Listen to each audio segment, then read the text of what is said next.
And so the first one is, I'm going to butcher this name. Okay.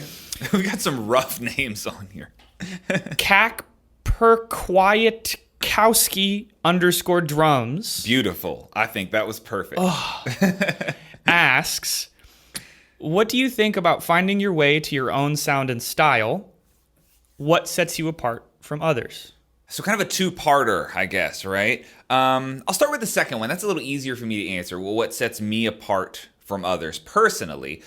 I think a lot of it has to do with a decision that I made, I want to say 4 years ago or so, and that was to completely unfollow and unsubscribe from the entire drum industry, because I'm a huge fan of getting your influences from outside of the industry. I think it's a really good practice in artistry in general to look at other crafts, other fields, look at the shredders in, I don't know, the basketball world or wakeboarding or fighting or any other sport, any other somewhat of an artistic expression type craft, and see what those people are doing. And if you can take influence from there and bring that into the drum industry, I think you're inherently going to end up with a more creative work.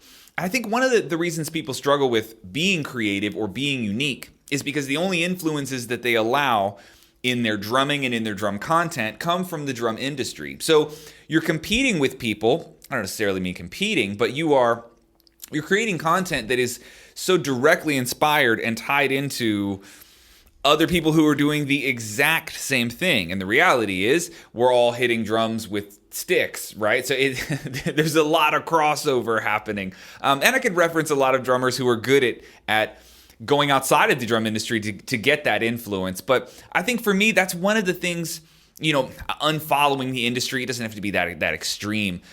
But just in the sense that when you want to be inspired, when you want to be motivated, you don't look to the drum industry to get that. That, to me, has immediately opened up all these other ideas that I've had for styles of content, how to, write music in a lot of ways, but also just the presentation of different ideas in when it comes to the context of creating content, right? There's a lot of video styles that I've gotten from the makeup industry, which is the cosmetology industry is one of the biggest on YouTube. The fitness industry, another good example. It's older than the drum industry on YouTube, and it's way, way bigger.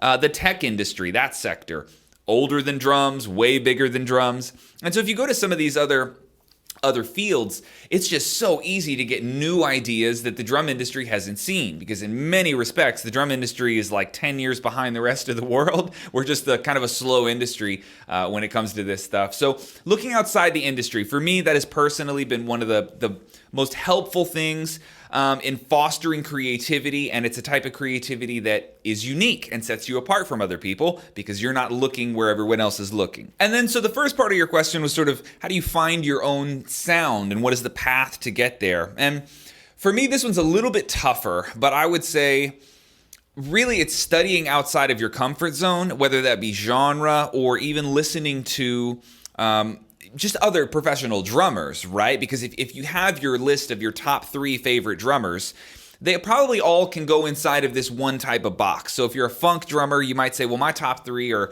these 3 funk drummers. But have you ever tried studying a speed metal player? Have you ever gone into the pop world or the chop world and just sort of explored some of the other ideas that those drummers might have? So when it comes to developing your own personal sound, just as a drummer, I would say studying the mannerisms, the patterns, and just the ideas of other drummers in different genres, that's going to be one of the most helpful things. Because if you're able to combine, let's just make this really like tactical, if you were able to combine the ideas of Mark Juliana with Matt Garska and then blend in a little bit of Nate Smith on the top, you're going to come up with this very weird recipe that is you, right? Your musical identity is sort of this recipe of all of the things that you've learned how to play and all the things that you don't know how to play. So the more complex and nuanced that recipe becomes, the more unique of a drummer you are, and the more